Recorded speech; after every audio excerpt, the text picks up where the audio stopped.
Jess Larochelle is the camel's nose under the tent. Like that's one of Canada's heroes. That's one of Canada's sons. What he did was remarkable, heroic, valorous. Everything that when you looked at the breakdown of what would be considered eligible for the Medal of Valor, the Victoria Cross, like he fits that. And it's not just him. There's tons of other soldiers from World War I, World War II, other soldiers from Afghanistan, like who also qualify this, but weren't awarded that due to race, color, creed.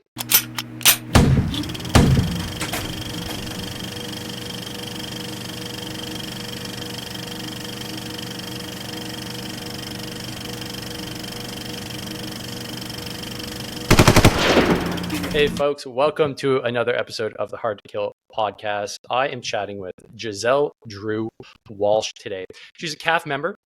She's a podcaster, which is pretty cool. She hosts the Breaking Dress Regs podcast and is also a board member of the nonprofit Valour in the Presence of the Enemy. So Giselle, thanks so much for coming on the podcast. How are you doing? I'm doing great. Thank you. How are you? I'm doing great. Thank you.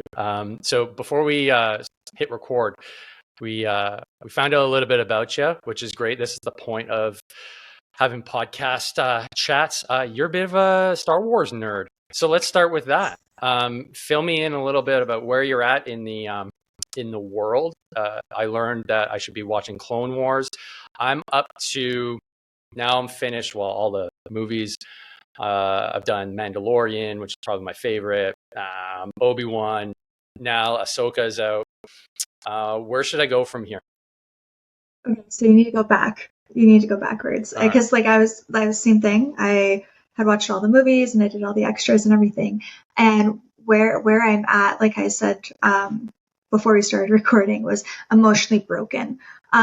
Because you're not selling it very well. You're not selling it very well. I don't know if I have the emotional fortitude to go ahead and watch it now. From watching Clone Wars, I have just gotten so attached to some of the characters, specifically the clones, with my favorites being Fives and Rex. Cody's great too, but Cody's not part of the 501st. He's one of Obi-Wan's clones, so he's orange. The clones with like the blue on their helmet and everything, that's Anakin's clones, so with the 501st. And every season gets better. So the first season's super boring. You just got to suffer through it. But the animation, the storyline gets better all the way through the 7th season. And by the 7th season, it lines up, like the last few episodes line up with the beginning of the 3rd movie. Okay. And so there's a little bit of overlap. So you kind of understand the beginning of the 3rd movie better as to, why are they fighting right away? What's happening here? Because it's like right at the end before Order 66 is ordered. Mm-hmm. And then just like seeing Order 66 happen, like when Ahsoka is like with a lot of the dudes from the 501st, but they painted their helmets to like look like her skin, and like pledged themselves to her, and then the order happens, and it's because of the chip in their head that's implanted right when they're cloned at birth. They switch over, and now she has to protect her. Like they crash the ship, but then like her and like I won't say which clone because I don't want to give it away for you. But she survives, and then like of course buries them, and then it's like it's heartbreaking. It's a deep story. Clearly, it cuts you deep. It cuts you really deep, and it left me feeling so emotionally raw that the next day I was sitting on my couch just like questioning everything that I thought I knew about like the Jedi Council and all of that. Like I thought Windu was kind of an asshole in episode 3, but then when watching the Clone Wars, I was like, I hate him. That's Samuel L. Jackson. Samuel L. Jackson, yeah. Had that in episode 3. He had that epic battle with Palpatine, right? And then Anakin just booted him out the window, right? That was Which could have been avoided. Like they belittled Anakin literally so much. You see that in the Clone Wars too, just him being like belittled and ragged on, and almost like they resented the fact that he was part of the council being so young. Mm-hmm. That you're like, yeah, I would be kind of resentful and upset about that too.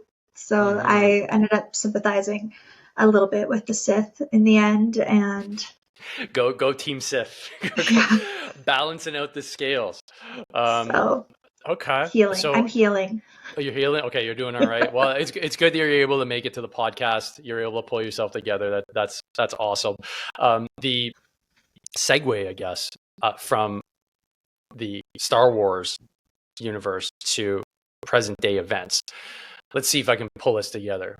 You are an executive board member of the Valor in the Presence of the Enemy. Now, that's something Yes. that I got made aware of not too long ago. Honestly, I think it might have been 6 months ago. Saw it on my feed, and I thought it was a really interesting and novel organization because I don't think there's anything like it in Canada.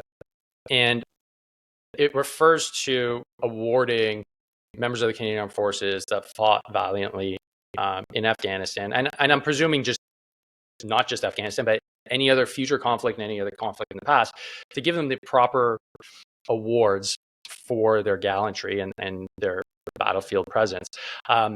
But it seems like there's like a big behemoth in the way, a big monster of bureaucracy that could be analogous to the Jedi Council that seems to be stuck in their ways and not allowing for somebody like Jess Larochelle, rest in peace, to be awarded something like the Victoria Cross.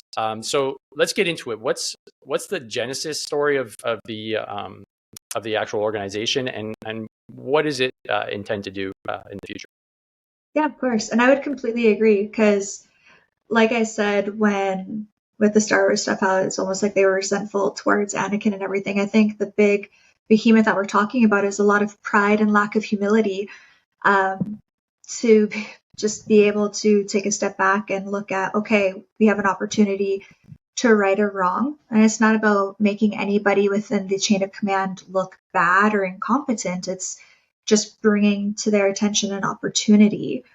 Um, the origin story, well, that starts with Bruce.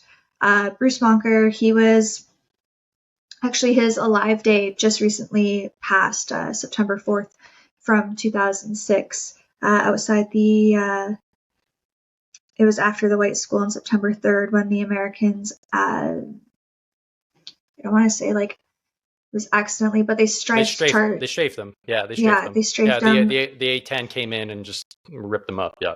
Yeah, and like if you listen to Bruce's story on my podcast, you'll hear like he holds no like ill hate or anything towards them, and he goes into depth to explain that as well. But yeah, it does start with him, and then he was able to bring on General retired Rick Hillier onto the team, and then slowly build it up. I came on the team in 2020 after it had been rumbling and beginning for about a few months or so. Um, and yeah, that's exactly it. It's to educate as well as with the goal being to establish an independent review committee to assist the honors and awards in reviewing citations of soldiers from Afghanistan. Jess Larochelle is the camel's nose under the tent. Like that's one of Canada's heroes. That's one of Canada's sons. What he did was remarkable, heroic, valorous. Everything that when you looked at the breakdown of what would be considered eligible for the Medal of Valor, um, the Victoria Cross, like he fits that. And it's not just him. There's tons of other soldiers from World War One, World War Two, other soldiers from Afghanistan, like who also qualify this, but weren't awarded that due to race, color, creed, and that's actually documented, Right. um, for soldiers from the past not getting it due to race, color, creed. Afghanistan was a whole other pot of shit. Pardon my language, but It's okay. This is you know what type of podcast this is. You sweet. can drop them. You can drop them all you want. Now, at the time, they did I believe they did the best that they could at the time, given the resources and information that they had. I do not fault them at the time for awarding a Star of Military Valor over a Victoria Cross. We know that in, I think it was 2012, they did a review. And at that point, we were no longer in conflict. They had the opportunity to sit down and actually rest with the information. They still kept the decision at an SMV. Since then, more information has come out. We have made that public. We have pushed it forward. We have everything to really push behind as to why Jess deserves the VC. And at this point now, it's literally just become a, well, if we do it for this person, then how many other people are we going to have to do it for? And it makes me so frustrated and mad that that is the takeaway, that they might have to do it for someone else. And so that's why it's being denied for someone who literally, he didn't just like recently pass away. Like, to me, when I think about his story and when I listen to it and when he talks about it with General Hillier and everything,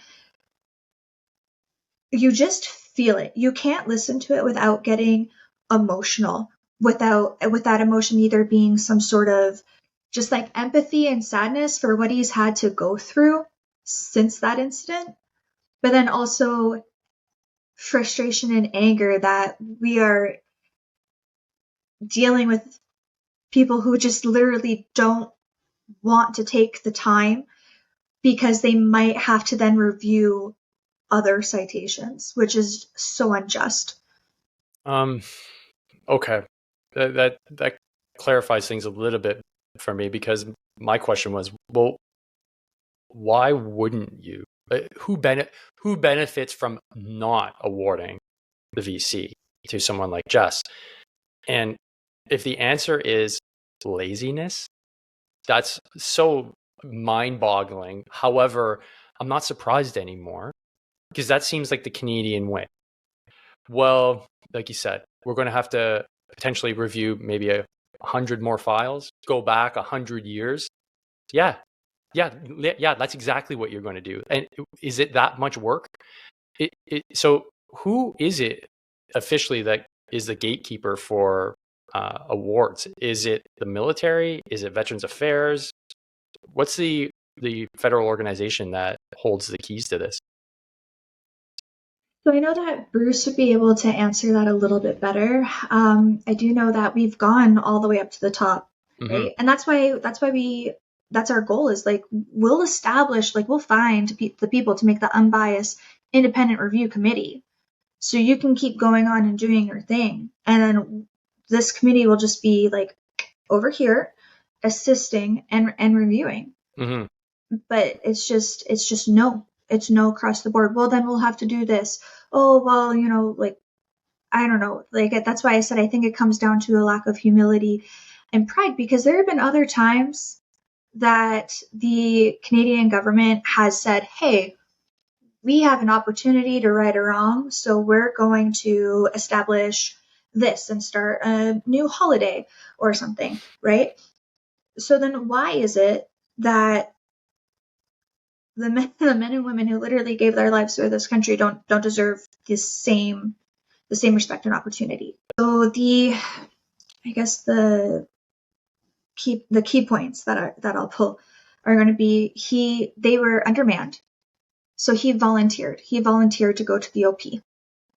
As a private overseas, I cannot imagine how he must have felt in that moment, except for the fact that he was literally just thinking of his brothers. Like, okay, I'll go, right? Like, that is such a selfless, sacrificial act.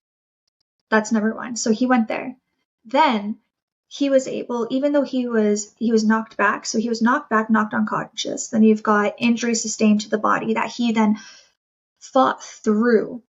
And the pain level that must have been going on in his body, that through shock and everything else that was going on that he would have had to overcome in order to focus and fire off those M72s.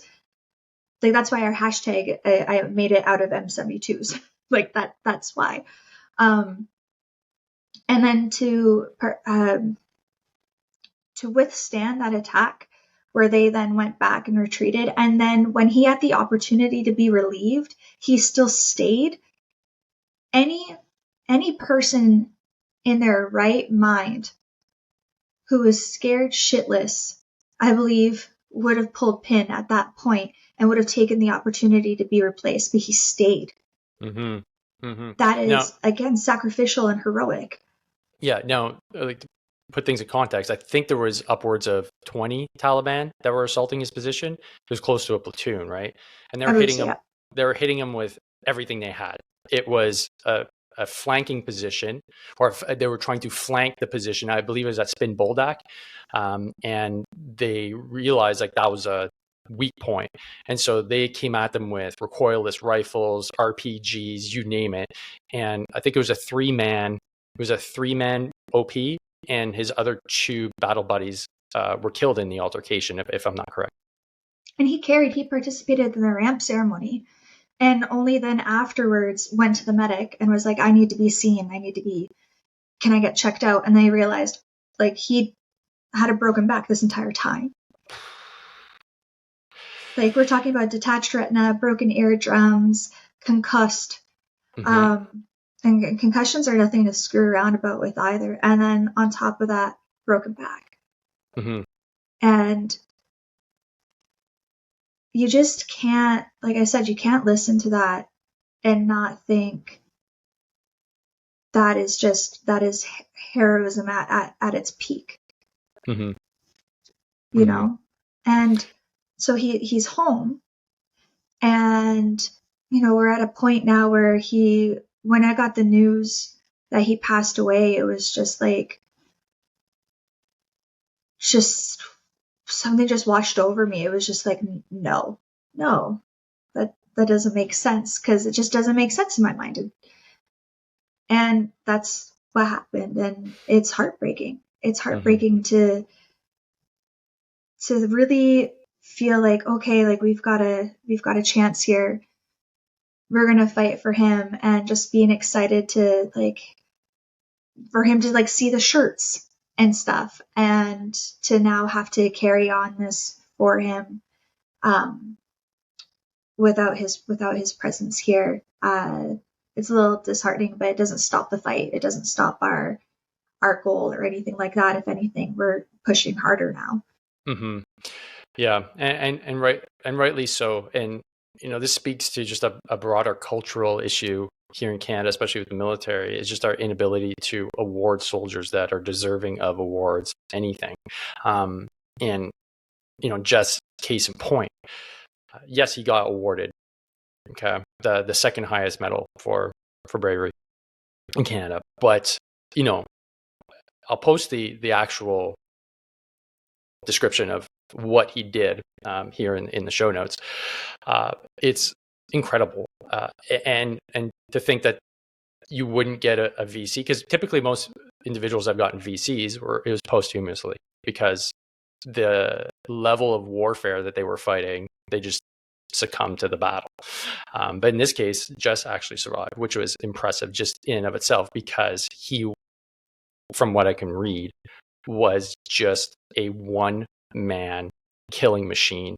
Right. So when I was overseas, there was a similar-ish incident with a Gurkha soldier repelling an entire Taliban attack on his OP. And he went as far as to, well, he had no more ammunition, so he started beating them to death with his tripod. I heard that story. I'm like, that guy is going to get a Victoria Cross. But he didn't.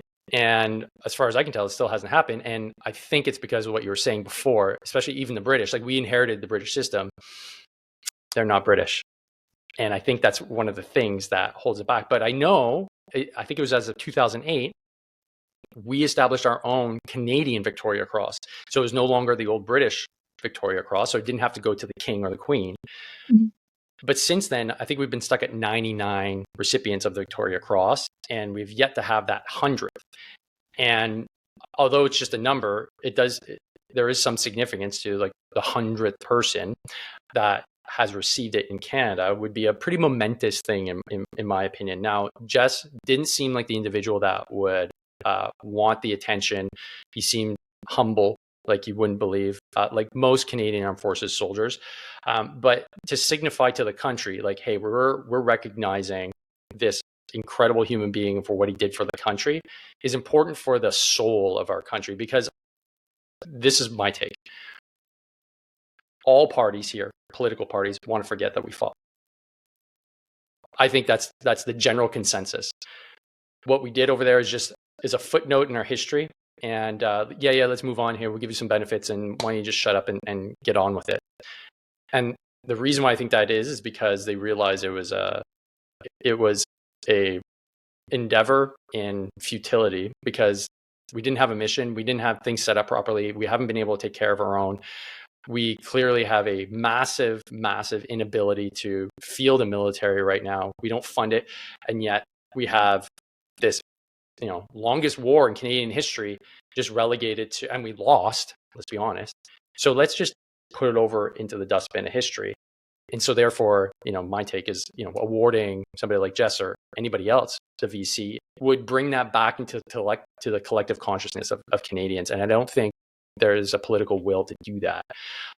Curious to see, like, what do you think about that? You think that might be like there's two things that are competing here. It could be that it's just the laziness factor, like, oh, I don't want to do more work, like, I'm going to go back 100 years and look at all these files.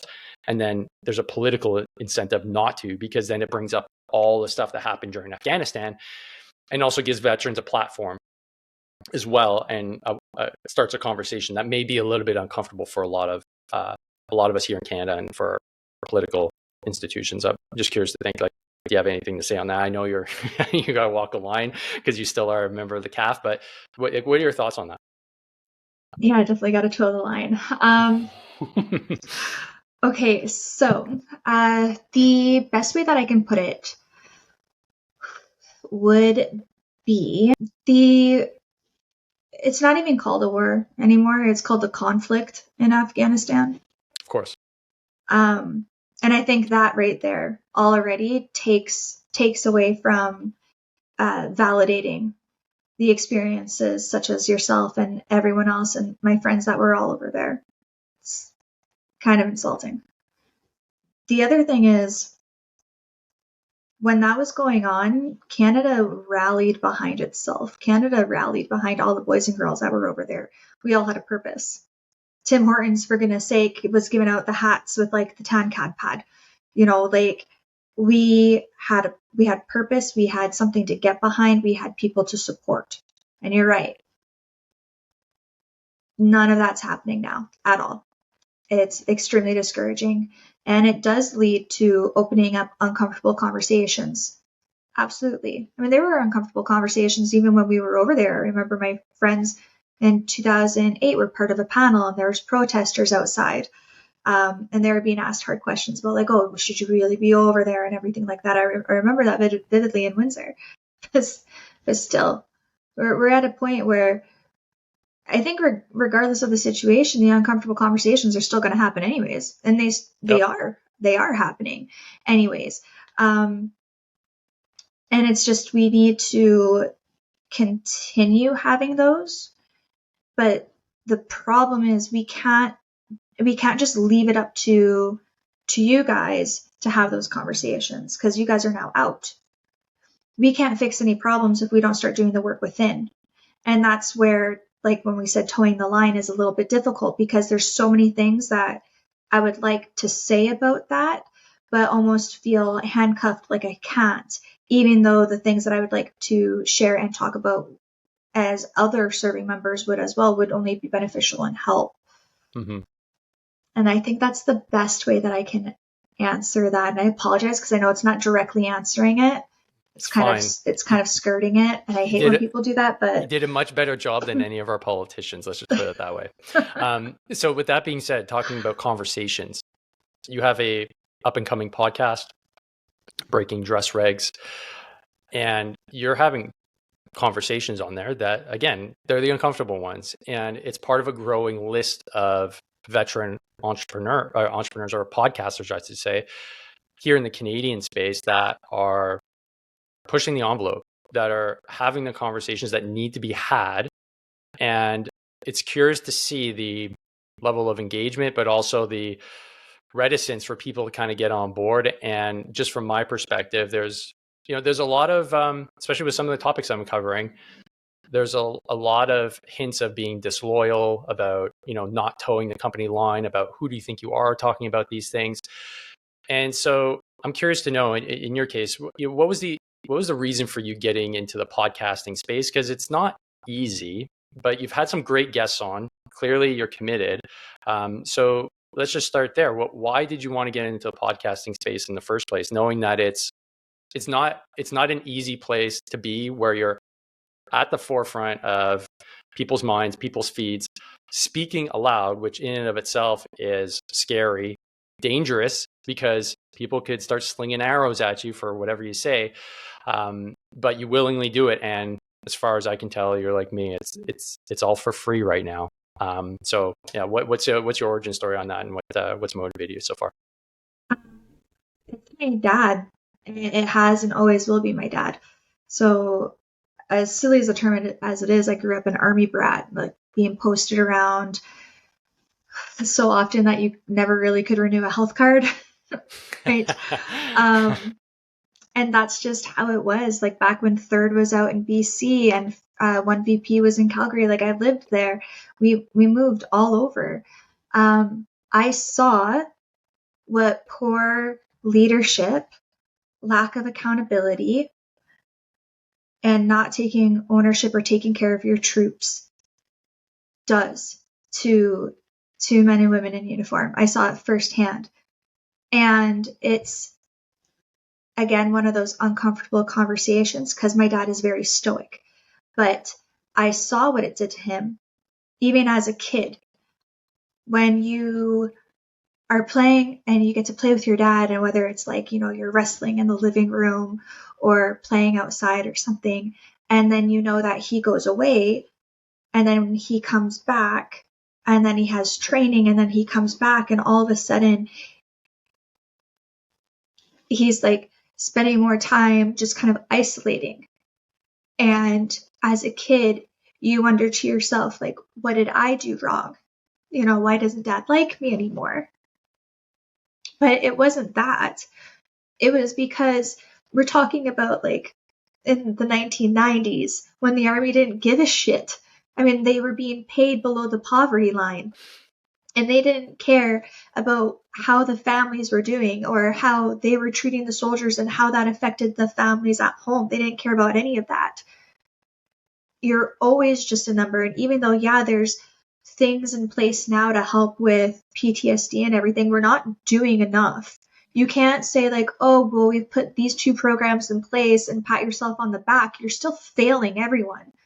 Like you said yourself, when we've surpassed the number of soldiers that we lost in Afghanistan by suicides, like you're still fucking failing. And it originally started with like, what can I do? How can I contribute? So I thought, okay, I'll do some galas and raise some awareness and some dinners and stuff. And then I was like, that's not enough, because I know that my dad's not the only one who was neglected and cast aside and treated like shit by their chain of command. I know that for a fact. So why not give them the opportunity to talk more about what happened outside of those 3 sentences of their citation, and actually talk about the nitty-gritty things, because there's more to this. And I know that like a lot of people, when it comes to like Jess Larochelle, for example, they want to blame the government right away. But before that, we need to back up, because if you listen to part 2 of Sean Teal's episode, or even the last half of part 1 of his episode, like it starts with the chain of command as well. And when you are let down and discouraged and disappointed time and time again, there's nothing left for you to do except just to leave.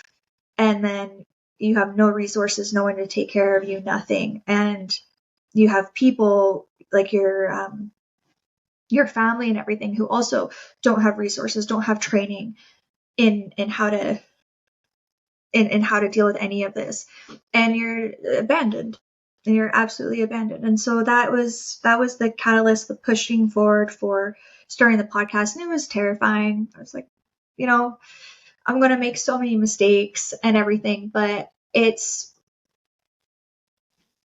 don't know the word to give it, but I know in Chantil's case, he had a lot of friends reach out after his episode, which I think was great for him and great for the friends, that they were able to realize that they weren't alone. And the fact that I was able to give his story the platform to get that out there was like more than enough. And to have that opportunity to do that more with other people, it's like, okay, I feel like I'm doing right by my dad, basically, if that makes sense. Yeah, totally.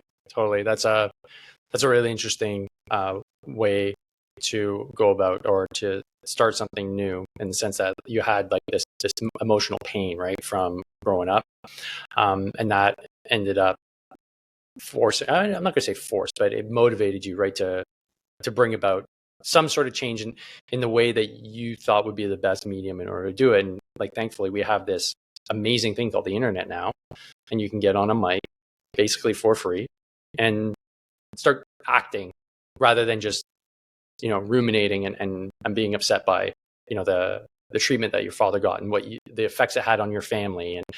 And this is an important conversation to have. For me, this all comes down to just our inability to reconcile with the fact that we have a standing army, but we still have a mentality that goes back to World War I. And I saw it coming up, and I was even guilty of it. Like, the troops coming up, it's like, hey, they can't cut it, fuck them, break them, and this mentality of like, no, these are human beings that they've decided to sign on a dotted line to say, yeah, hey, I'm yours, do with me what you please. That's a massive moral contract that's signed between both. It's not just working for HRDC or like working for Deloitte, or there's no threat of death or commitment or sacrifice to the company or to the organization like you have with the Canadian Armed Forces or the military. And I think we just lost sight of that. And on top of that, we're just more aware as a group of troops, right? We read, we're more educated. We want more from the organization. And it speaks to, like moral injury, right? When something like this, something like Jess's case comes up, it gets veterans upset. And what's that upset? Well, it's because we had this ideal of what the country was, and what the military was, and especially when you join when you're 18, 19, maybe even younger. It's like your family. It's your surrogate family. And so same with your family. If they betray you, there's a moral injury that's there. And that's what I deal with too. It's just that moral injury. Like, I believed in it. And then you see, people don't really give a shit. What do you mean people don't give a shit? I gave everything. But at the highest level, you don't get the same kind of recognition or accountability that was hammered into us from day one. And that's why I'm glad that people like yourself are speaking out and talking about things a little bit more on the nose than especially Canadians are used to. Because they were having a conversation before we even got online about how it seems like the Americans have a different perspective, and they're more on the nose, and they don't mind mixing it up, especially their military folks, because they have like 21 million veterans, as far as I know. We have like 600,000. And realistically, modern veterans, the ones that fought in Afghanistan, let's say, or global war on terror, there's not many of us. So we're young, we're on the internet, and we're doing stuff. And I think the rest of Canada's like, whoa, hold on a sec, whoa. Why are you questioning all these things? What, you want Victoria Crosses now? What are you talking about? Get out of here. Like, no, we're not talking about that. Like, we have our own comfortable, like, little position here, and don't rock the boat. So on your podcast, you've had some interesting guests, some, guests that I recognize that I've had on my podcast as well. What is it about the guests, or do you have a memorable guest that was like, hey, like, this is cool. I can't believe I'm doing this. I can't believe this individual's on my podcast. And what was that like? Ooh, okay. I have had some amazing guests. Like, not tons, but like the ones that I have, I think every one of them have been amazing. But my first, like, oh my God, like, I can't believe this person agreed to talk to me, that'd be Chantil. Oh, cool. Okay. Yeah, because he never spoke about his experience or what happened or anything prior to my podcast, and I felt so humbled that he like trusted me enough to actually, like, I'm nobody, but to come on my podcast and speak about what happened. And like his rack is very simple. He's got his campaign star and his SMV, and then of course 4 bars on his campaign star, and like There's not I was enough just room. like, There's no room. Get you a new one.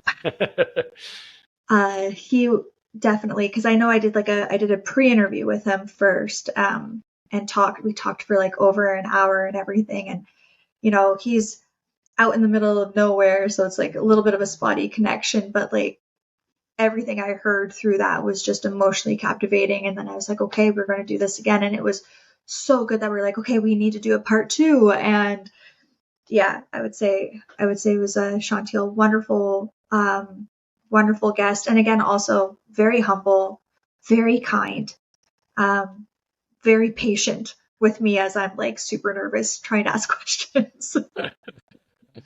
Well, when it comes to like how do you go about your I'm always curious to ask podcasters these questions. For you, when you go ask a guest, like, hey, potential guest, hey, come on my podcast, and they say yes, what's your process now? Like, what do you go through, and what do you want to get out of the individual at the end of the day during your conversation? So it would depend on who I'm speaking to, because I think 2 or 3 of my guests or people I've had on weren't veterans, but maybe they were law enforcement or something. So the very first thing would be typically like, okay, so make sure you've got a drink nearby, crack a beer, and we're just going to be max relax. Because I noticed that you got a beer on the go when you're doing your podcast. Yeah. That's pretty badass. Usually I got scotch going on, but I'm fasting today, so I'm just black coffee, and it's not quite scotch o'clock yet. Like, it's just rounding like 1 o'clock. So I was like, I'll go easy on the booze. But the reason for that, though, like, there actually is a reason. It's because I have so many memories of being in the mess. Even before I joined the military, I bartended in the messes. Nice. I was in the messes when there was functions going on. And what do you do in the mess? You sit around the table with some drinks and you shoot the shit with your friends. And so that was my whole thing about like why it's like, oh, what are you drinking? What do you got? Okay, like, let's keep them poured. And it just relaxes everything, especially if we're going to be heading into uncomfortable conversations. After that, I want to know things like, why did they join? What's some of their memorable moments? What's some of their takeaways? And then recently it's been getting more into the leadership aspect of things, and more, I'm trying to evolve to it being more raw on the emotion side, to address the concerns and raise more awareness around the issues with OSI and PTSD and those uncomfortable stories. Like, I feel like it started off a little bit more lighthearted. Oh, let's talk about what happened to you over there. And I've been slowly just trying to evolve it and progress it into something where it's like, okay, now we're gonna have those conversations. And if you want to tune in and listen, awesome. You might, if you're like me, you might need a tissue. But it's good. So you're pulling on those emotional heartstrings. That's great. And what was why breaking dress rags? Like, what's the reason for the name of the podcast? Okay, so back when we actually had dress rags. Oh man, I honestly, I think, did you have Jeff Alpaw on your show? I think you did, didn't you? Okay, so I'm going to release his episode next week. So his second episode, and we had this conversation, and we were just laughing our asses off. But I was just so fired up. I think I had a few scotches too before the episode, so I was a bit more loose. And I was talking about, I saw the sergeant major of my reserve unit here, and he just walked in with his boots on blouse. I'm like, is he okay? What's going on? Like, does he not know? Nobody told him what's going on. He's the sergeant major. It's like, oh no, Dave, you can wear your boots on blouse. I'm like, or your pants on blouse. I was like, what? that's heresy. I'm like, all I wanted was that my entire career. Can I just unblock my? But then when I saw it, I'm like, no. So yeah, exactly. Just I went a little bit of tangent there, but yeah, the lack of dress regs is an interesting topic to cover. So yeah, carry on. Yeah.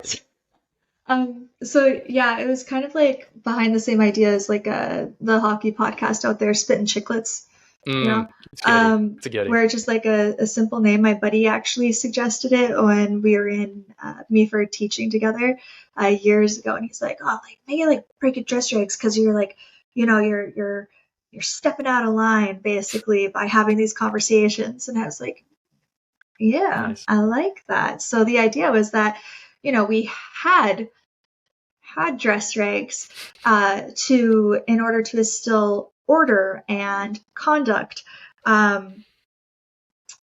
cohesion and discipline into our soldiers, right? And this by doing this, by talking a little bit, you know, skirting that line a little bit and daring to have those conversations, we were breaking the rules essentially. Mm-hmm. And then they freaking came out and decided to say fuck the dress regs altogether, and now my name doesn't even make sense. I mean, like, it's just ironic now. You just have an ironic podcast name. Except for the fact that the logo is me wearing a ball cap, and after everything that you're allowed to do, you still can't wear a ball cap or put your hands in your pockets. But I mean, like, to speak Sergeant on majors that, need a job somewhere, man. They need a job somewhere. I know, but to even people think that the reason they did that, the reason they were like, oh, have your pink hair and your long nails, and boys can wear skirts, which looks ridiculous, by the way. It was like, they were like, oh, well, this is their reaction to all the sexual misconduct stuff that was happening, and like wanting to keep people or get more people in the army. So it's like, oh, you're allowed to face tattoos and you can have green hair. Come join the army. But I was at a conference, and I have to release that video because they were talking about also changing the fitness standards, like, you know, the sandbag lift, depending on the person's height, lowering the freaking bar. Serious? Yeah, that's fitness equity, man. I am a strong opponent to fitness equity. So yeah, we can go into that. I'll send you the video because it's me walking up and being able to ask them directly a question, and it was an unpopular question to some, and then other people were like, good on you for asking that. So I think my question was, how do you expect people to be able to achieve fitness standards if you continue to lower the standard that's in place? Because that line is supposed to be representing the fucking tailgate thing. Like, so you can lift shit onto the back of the vehicle in some cases, whatever they were saying. And I basically was like, you're lowering the standard. And but I will send you that because it is a funny clip that my friend videotaped of me asking. Okay. And when they addressed the dress reg issue, they were like, oh, it wasn't in response to like wanting to pull more people in. It was, we were simply trying to keep up with the times. Yep. That's their excuse. Well, we're just trying to keep up with people and like what people are doing nowadays and everything. And all that does is frustrate me even more, because what does any of that have to do with it?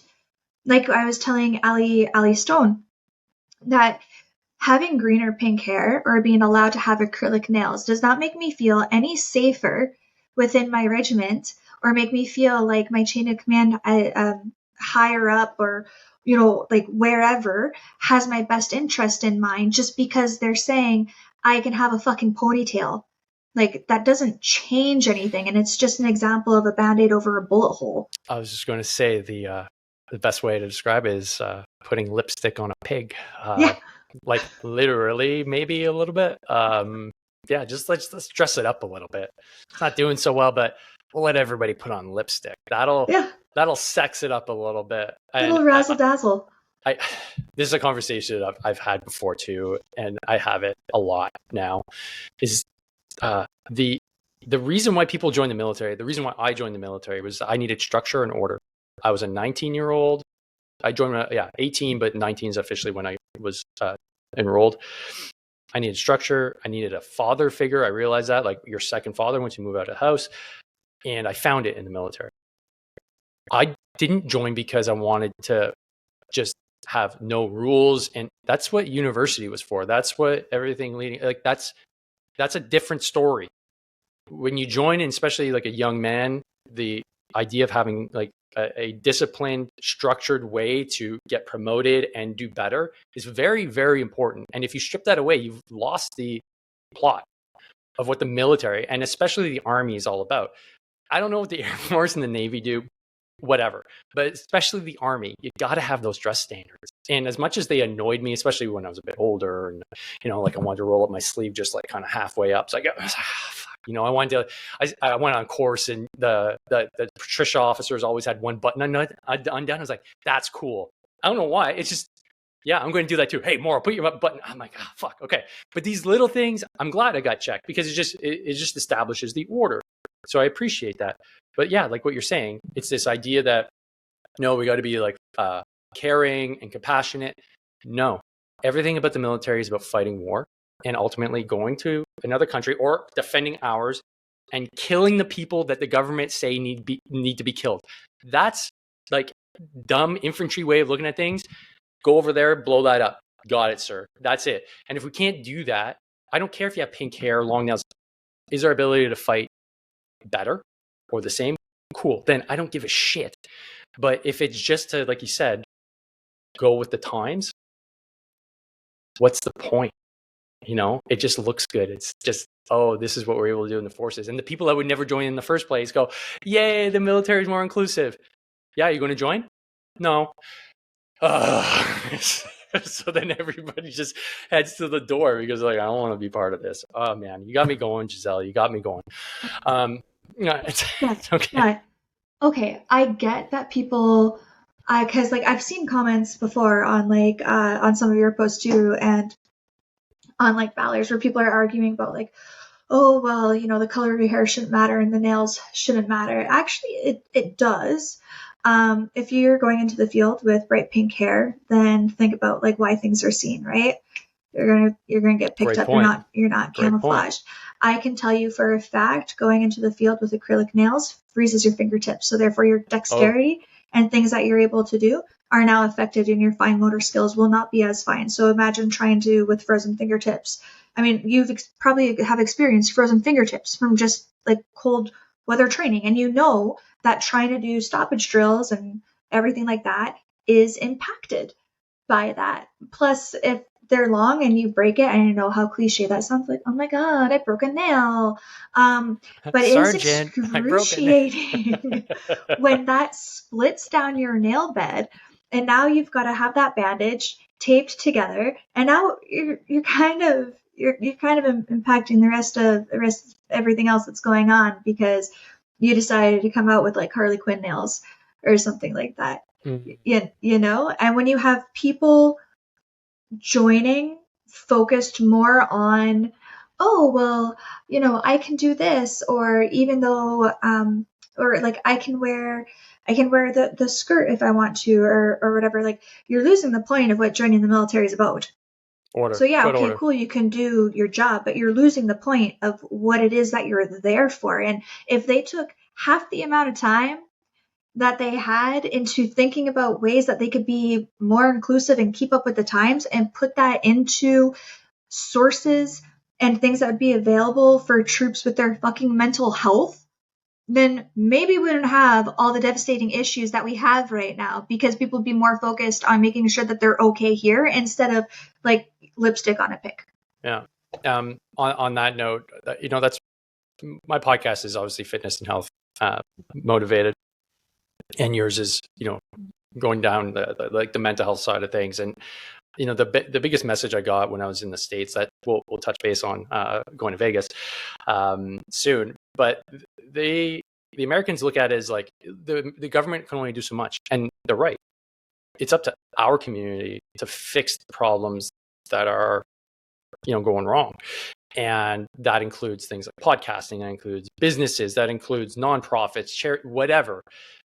We know best what needs to be fixed, and we're finally starting to get our legs and our voices to start figuring this stuff out. And that's where I'm hoping the standard of care starts to go towards. Like, look, Veterans Affairs, thanks for like the stability, cool. Or even the and even the military, you know, like whether it's American or Canadian, I don't think they could be tasked with a mandate to ensure like long-term health, but I do think they're definitely missing the mark when it comes to just ensuring that the individual is well taken care of physically and mentally. Like, you don't have to be a therapist. It's just, hey, are we looking at things like soft tissue injuries over a period of 10, 15 years? How do we mitigate that so that we can be at least 10, 15% better? Are we mitigating post-traumatic stress by just ensuring that there's some checkups? Are we mitigating mild traumatic brain injury? Like, these little things, there are people out there that I've even talked to on my podcast that have been talking to the American military, the Marines, stuff like that, that say there's a little bit of progress happening, but we can do significantly better, so that on the back end, you don't come out as busted up and broken, have to start from zero. It's like there's been some standard of care. And so I agree with you on that. So podcasting aside, you're an active human being, and I learned that you are Miss Edmonton. Is that correct? Mrs. Edmonton, yes. Mrs. Mrs. Okay, Edmonton. So explain to us what that's all about, and what you're doing to be nominated or awarded Miss Edmonton. So I actually saw my sash, and it's gorgeous. Oh, nice. Yeah, so I'm Mrs. Edmonton, and I, along with roughly like 29, 30 other delegates in my category, are competing for the Mrs. Canada title, with the finals being held in November. I have the opportunity, by being Mrs. Edmonton, to get the word out there more about Valor, about mental health awareness and everything, like you had said, doing those checks and what can we do to make sure that those things are better. And there's definitely a lot that we could do that would not put that much stress on the military as much as they might think it would. And this is like an amazing opportunity to be able to talk more about it. And yeah, the pro is I get a really nice sash and a crown, and I get to dress up in a pretty dress. And if I go on and win Mrs. Canada, then that's even huge, more opportunity, because I'll be going international to then compete for Mrs. Globe. So, one step at a time. This is big. Yeah. I still don't know how it really happened. It's just do you get to wear the sash if in uniform? Like, when you go to the unit, would you be able to like, hey, look, come on, I got a sash. Make it part of it, or at least in DEUs. Or at least in DEUs, you'd be like, hey, I'm going to wear the sash. Can you imagine? Like, next to all the sergeants with their red sash, and then there's just me with like Mrs. Edmonton, and you're like, give it a go. Haha. Give it a go. See what happens. That's really interesting. And of course, I mean, the more we get members of the forces and veterans into just the general pop culture world, especially here in Canada, the more you can advocate for things that you're passionate about. And, your nonprofit is one of those things. So that's really cool to hear. So there is one more thing I want to touch base on. You are one of the few, the Team Canada that jumped on the opportunity to come down to Las Vegas this year for the Military Influencer Conference. So I'm happy that you put up your hand. You're like, hey, yeah, I'd love to go, because this is going to be, having been last year, this is such an amazing opportunity. What are you looking to achieve as a podcaster, as an influencer in the space, going down to the United States and kind of spreading your message? Oh gosh. Honestly, I'm just so excited on what I'm going to absorb from everyone there. If I get a chance to talk about my podcast to some of the people there, then great. But my mindset was, one, I've never been to Vegas. So I was like, yes, please.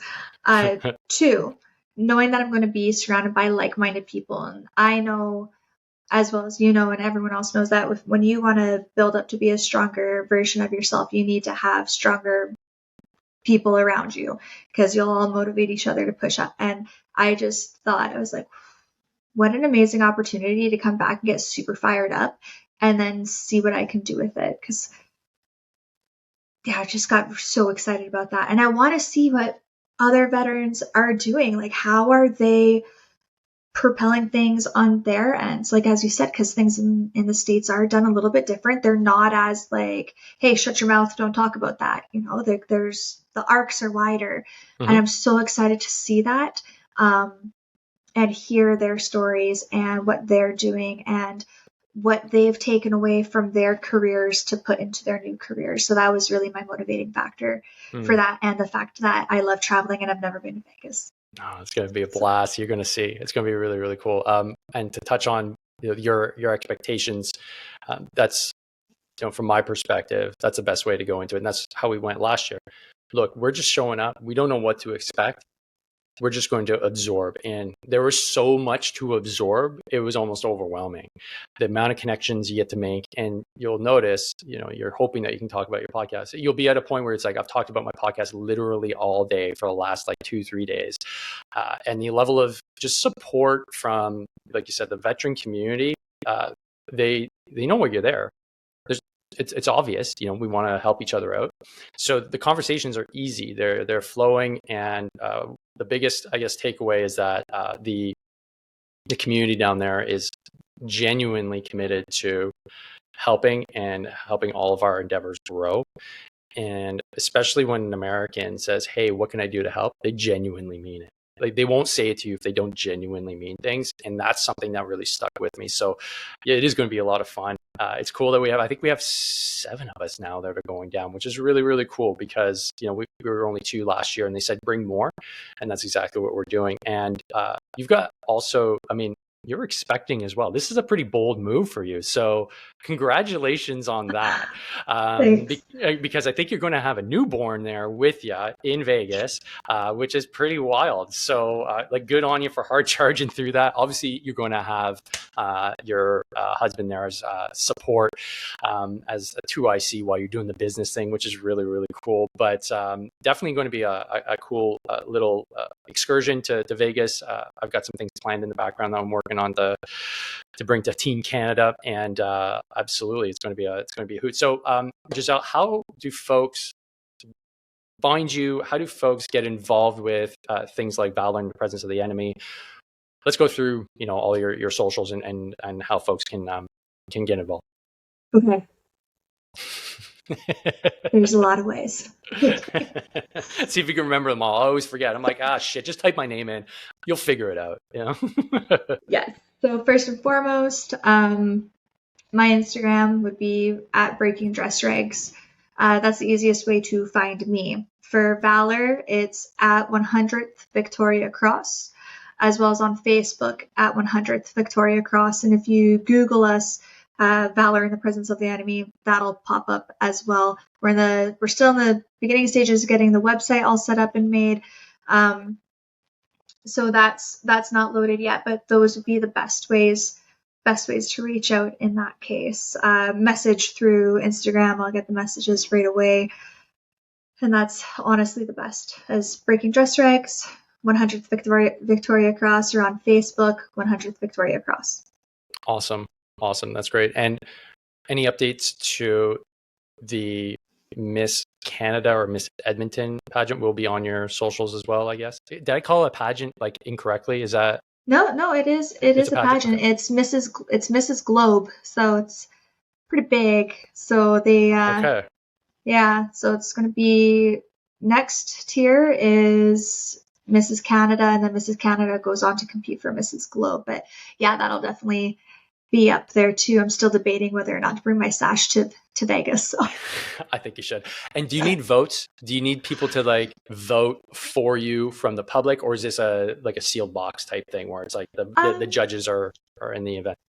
So the judging actually happens the night of. It's going to be so anyone who's in the Calgary area, November 19th is when the big event is. I think it starts at 7, ends at midnight and everything. So if anyone's in Calgary, I would say go check it out for sure. Otherwise, you can just go on their Instagram or Facebook and you'll see my picture. You can just like it. That's really about it. I don't think it impacts too much with voting, but it's a great way just to spread the word about it. And between now and the finals, hopefully going to be talking about it more again, just to get the platform out there and talk about my cause. So that'll be available to be shared as well.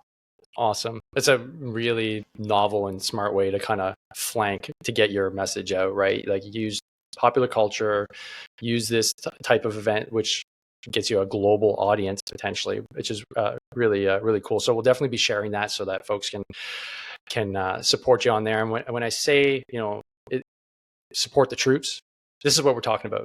We're not fighting a global war on terror anymore. So those that are back, those that are still in, that are doing awesome things like this is how you show the support. You don't send the likes, follow, share.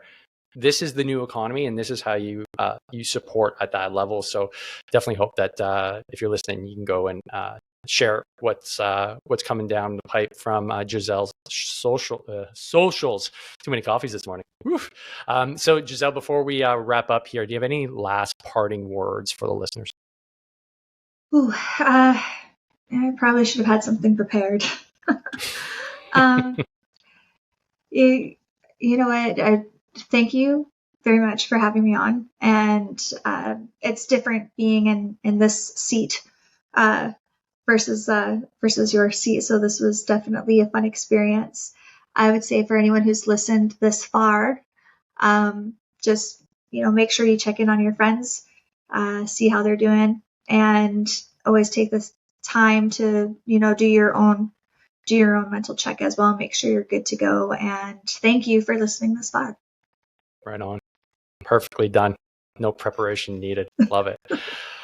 Great. So Giselle, thanks so much for coming on the podcast. It's been an awesome conversation, and I can't wait to see you in Vegas.